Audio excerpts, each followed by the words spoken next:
Greetings, I hope you're good and well. I'm doing a book review today for Misery by Stephen King. This book was published back in 1987, all those years ago, and I would describe it as a serial killer thriller. It's about a protagonist who is a famous writer, and shortly after finishing a new novel, he goes for a drive after drinking some champagne, ends up having a crash, and a woman finds him by the side of the road, picks him up, takes him back to her house. But she just happens to be a complete psychopath, and she holds him hostage. She then announces, after he's been strapped to the bed, that she's his #1 fan. She reads all of his books. But she's very unhappy about the ending of one of his books, and she forces him to rewrite the book whilst prisoner inside her house. Do you know what? I absolutely love this book. It's amazing how much Stephen King has done with so little. There are two people in a house, and that's it. Just two characters, really. He's strapped to the bed for most of the time, and this woman is just kind of pottering about the house, but there's so much to it. Just with that, it's extremely well written. Both of these characters are very three-dimensional. You can see inside their heads. They've got backgrounds. They're not just, it's not cheap horror at all. It's quite the opposite. It's very, very well thought out, very intelligent as well.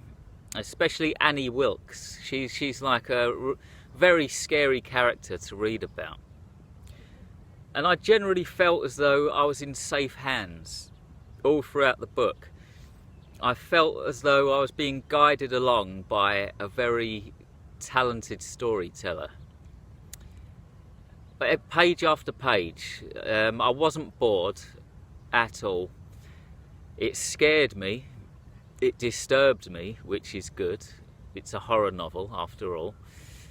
The book is full of beautiful metaphors as well.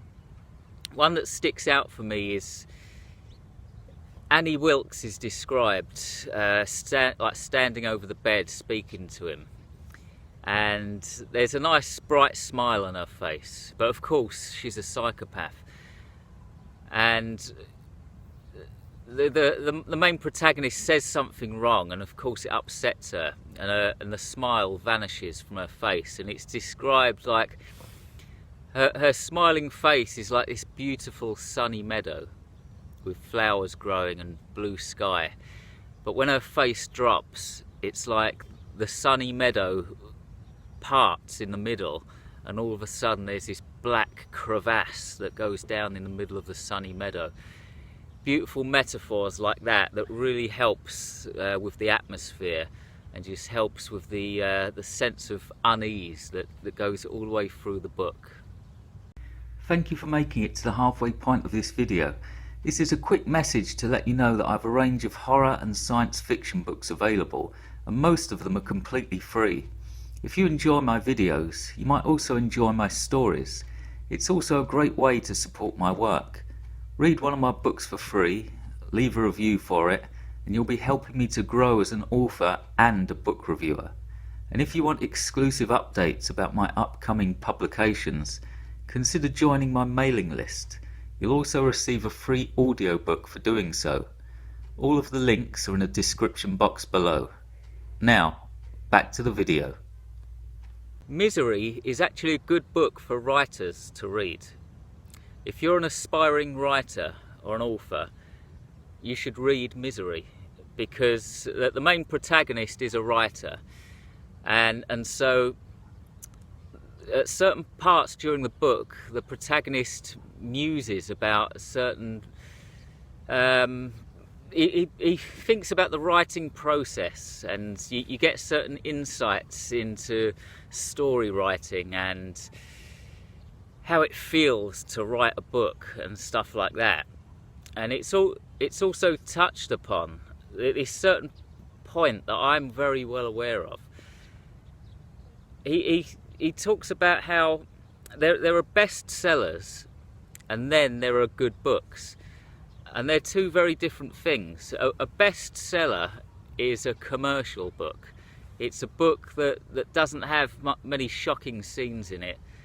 It's not designed to shock you, it's designed to please everybody. It's like family friendly. That is a book that will sell millions of copies.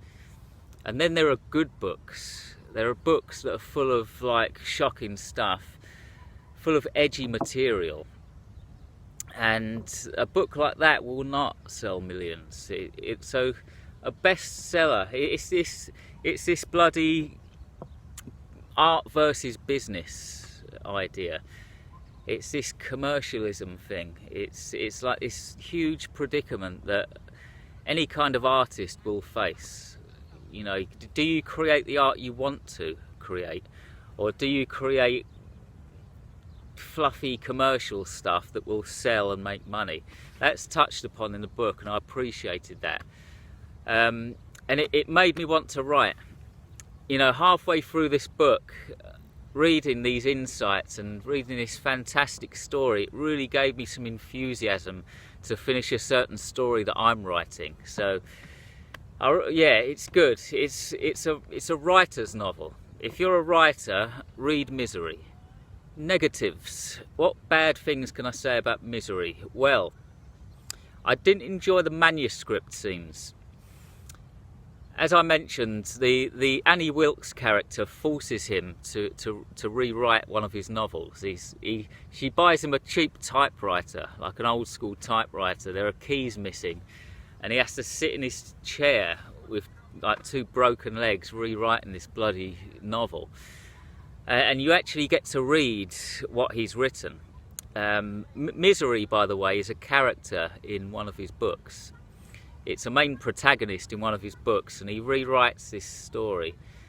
And you read some of these chapters, but I didn't enjoy those chapters. It's set in like old England, like medieval England, thereabouts. And those chapters kind of dragged for me a bit. Also, I couldn't shake the film from my head. I watched Misery, the film, back in the 1990s, and I just couldn't help but visualise Annie Wilkes as that woman who plays the character in the film. What's her name? Can't remember her name, but I was visualising her and the man who played the writer in the film. So, but basically watching the film first before the book had an influence on it, whether that's a good thing or a bad thing. Also, the version of the book that I read has this cover, which is pretty appalling. It's pretty shite, terrible cover.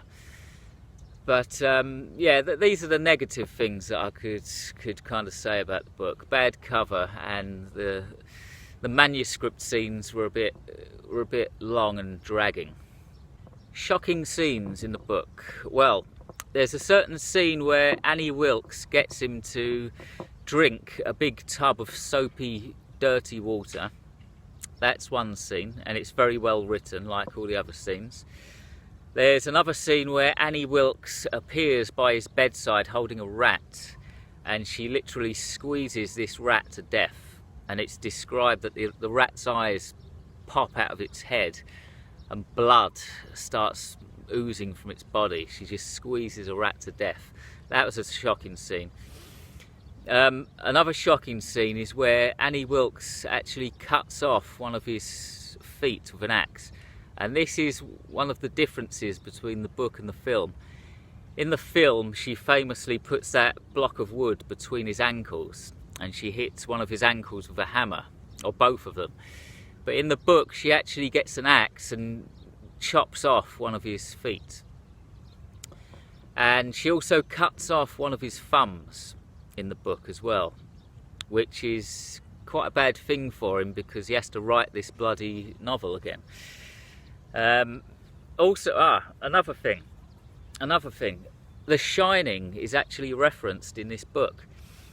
There's a bit where Annie Wilkes is talking to him by his bedside, and she tells him that she's killed one other man before, at least one more. And the man she killed before in the past was a hitchhiker passing through her town. And this hitchhiker was on his way to go and... He was an artist, and he was on his way to sketch the ruins of the Overlook Hotel. The Overlook Hotel is the hotel in The Shining. So there's actually a reference to The Shining in Misery, and I didn't know that. Another thing I liked about this book is that there's nothing supernatural about it.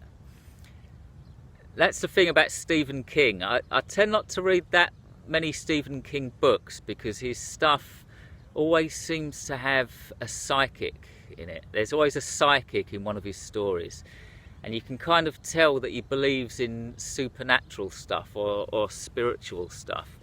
But there's none of that in Misery. Misery is just a straight up, down to earth horror serial killer thriller. There are no ghosts, there are no psychics or anything like that, and that was good for me. Also, how many female serial killer novels are there? I don't think there are that many.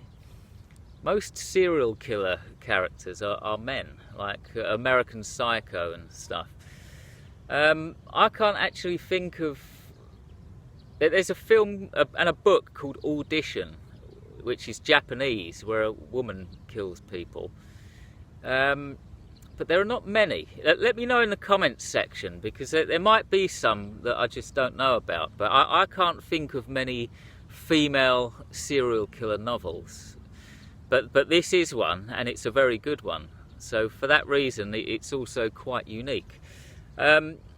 Basically, my advice, if you haven't read Misery, read it. Go out and buy a copy. It's very well written.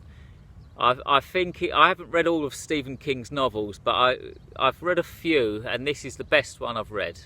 It is the best Stephen King novel that I have personally read. So I highly recommend it. It's very well written. Go and buy a copy. Thanks for watching. I'll be back in 2 weeks with another book review. In the meantime, try to have a good day on this miserable, captivating, psychotic piece of rock we call Earth. Goodbye.